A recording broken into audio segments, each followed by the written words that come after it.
Македонија во моментов нема никаква потреба од стендбај аранжман, значи ние можеме да си ги реализираме сите обврски преку финансирање кое што е од приватни кредитори, било на домашниот пазар или на дворешниот пазар.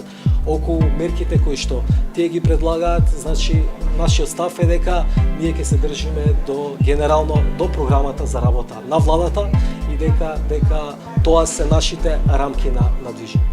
Апсолутно не размислуваме на зголемување на возраста на пензионирање.